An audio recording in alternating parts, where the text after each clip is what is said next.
এটাকেই বলে, একটা হিন্দিতে কথা আছে না, সোয়ে হুয়ে শের কো মাত জাগাও ভাই, ঠিক সেরকমই হলো। একটুখানি খারাপ পারফরমেন্স কি হয়েছিল ভারতের একবার আফ্রিকার সঙ্গে, কত টোল কত কি, ঠিক প্রমাণ হয়ে গেল যে ভাই সিংহ যখন ঘুমিয়ে থাকে তো ঠিক আছে ঘুমোচ্ছে, বেশি নাড়াচাড়া করে জাগাও না, জাগিয়ে দিলে কিন্তু একদম মুসিবত এসে যাবে। আজকে তাই হলো কিন্তু। অভিষেক শর্মা দুর্দান্ত ফর্মে এসছে, একদম দুর্দান্ত, মানে সবাই দুর্দান্ত খেলেছে। এইসব নিয়ে আজ কথা বলবো। সেমিফাইনাল থেকে চলে যাবে যেসব টোল হচ্ছিল, কিচ্ছু চলে যাবে না ভাই। সেমিফাইনালে ভারত থাকবেই, সেই রাস্তা খুলে গেল, মানে রাস্তার কাছেই, মানে দরজার কাছে পৌঁছে গেছে।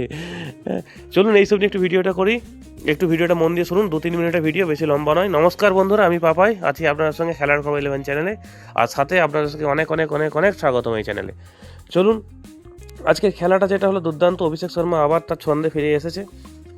একটা বিরাট লম্বা রানের টার্গেট দিয়েছিল, 72 রানে একদম জিম্বাবুকে উড়িয়ে দিয়েছে একদম। এখন রবিবার দিন ইডেন গার্ডেনে ওয়েস্ট ইন্ডিজের সঙ্গে ভারতের ম্যাচ, কার্যত এটা কোয়ার্টার ফাইনাল, মানে ভারত জিতলেই সেটা সোজা সেমিফাইনালে। আজকে যদি কোনো কারণে ওয়েস্ট ইন্ডিজ জিতে যেত সাউথ আফ্রিকার কাছে, তাহলে ছবিটা একটু পাল্টে যেত, প্লাস মাইনাস পয়েন্ট টয়েন্ট এসব দেখতে হতো। কিন্তু যেহেতু জিতে গেছে, আর আমাদের ভারতীয় ফ্যানেরা এটাই চেয়েছিল যে যেন আজ সাউথ আফ্রিকা জিতে যায়, তো জিতে গেছে, গল্প শেষ। আর পয়েন্ট টেবিলে চোখ রাখার দরকার নেই, প্লাস মাইনাস। এবার সোজা একটাই রাস্তা, ওয়েস্ট ইন্ডিজকে 1 তারিখে ইডেন গার্ডেন্সে কলকাতায় হারিয়ে দাও, সোজা পৌঁছে যাও সেমিফাইনালে, গল্প শেষ। এখন একটা জিনিস যেটা দেখা গেল, 256 রানে ভারত যে আজকে লম্বা একটা বিরাট বড় স্কোর দিয়েছিল চেজ করার জন্য, সর্বোচ্চ দলগত স্কোর এই চলতি বিশ্বকাপে এটাই সবচেয়ে সর্বোচ্চ, আর T20 বিশ্বকাপের ইতিহাসে এটা দ্বিতীয়।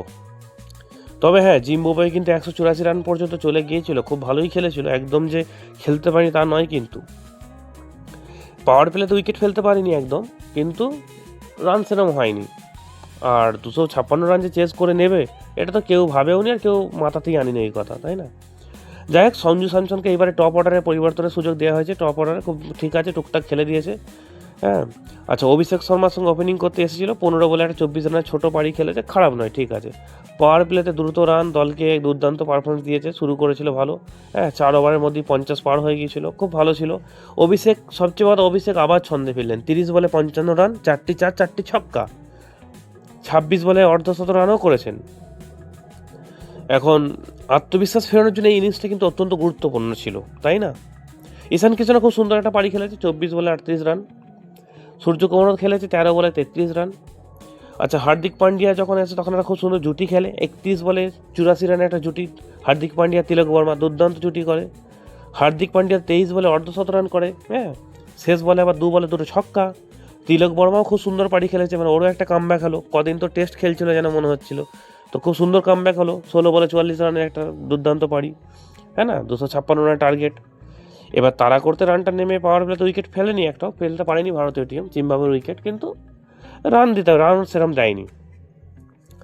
আকসার প্যাটেল যখন প্রথম আউট করে, তখন হচ্ছে মারুমানিকে আউট করে, বরুণ চক্রবর্তী ডিএন মেসারকে ফেরে আউট করে, হ্যাঁ, অর্শদীপ সিং, সিকান্দার রাজা আর রায়ান ওয়ালকে আউট করে।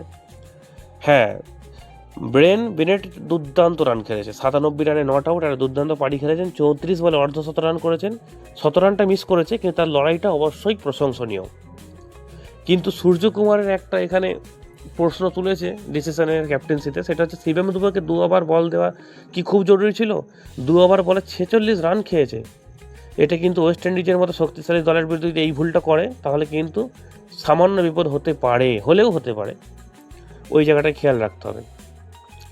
বেশ, গতবারের চ্যাম্পিয়ন ভারত ঘরের মাঠে ট্রফি ধরে রাখার লড়াইয়ে আত্মবিশ্বাসটা অনেক বেড়ে গেল এবার, ঠিক আছে। এবার দেখা হবে ঠিক 1 তারিখে ওয়েস্ট ইন্ডিজের সঙ্গে ইডেন গার্ডেন্সে।